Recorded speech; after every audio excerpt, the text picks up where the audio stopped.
Hi there Pisces, thank you for joining me for your weekly forecast for week commencing the 17th of March. You've had a dichotomy going on in your situation of late. On one hand, the sun's been in thrust in form, asking you to really go for it. Your idea zone has been absolutely sparkling.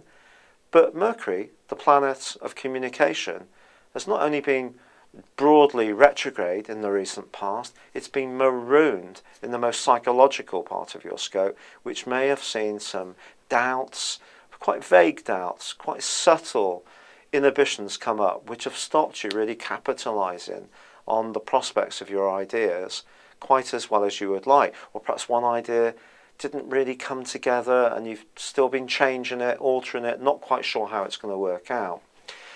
And also last week, at the end of the week, there was a full moon in your opposite sign, and someone may have been the block to what you want to do, or has accused you of being too self-centered, too focused on your own plans.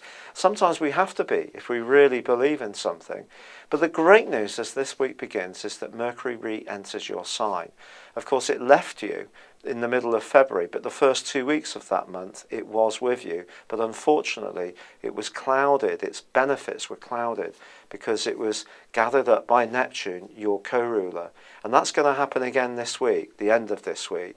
But I think now, as the sun is unleashed more as it moves on Thursday into Aries, you're going to start to become much more grounded and earthy, and that's going to help you to carry the inspiration that Mercury can create with Neptune. And it can be a fantastic conjunction, but it can also be very baffling. But I think some of the things you've learnt over the last 5 or 6 weeks are going to prepare you for this. So when the sun moves, you can start to take a step forward, but you need to be very earthy about things. You need to see tangible evidence of the creative ideas you've got coming together. You can't just be willy-nilly in your approach to things, especially when you're talking to other people, and particularly about money matters, because they're going to want to see the facts. So you need to have them at hand and anticipate the questions that are going to be asked of you.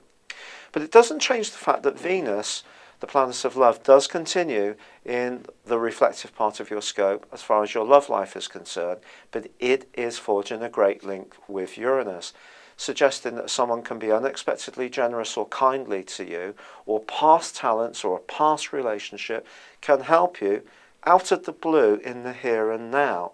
Or it points towards some kind of clandestine relationship that is causing a lot of excitement, but whether it's right for you or not, you still may not be sure.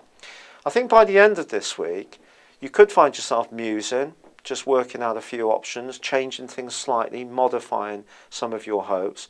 But I do feel generally the sun's going to help you to feel more solid. And that is going to be something that will become much more obvious to you as the end of next week, the one following this week, comes to a close.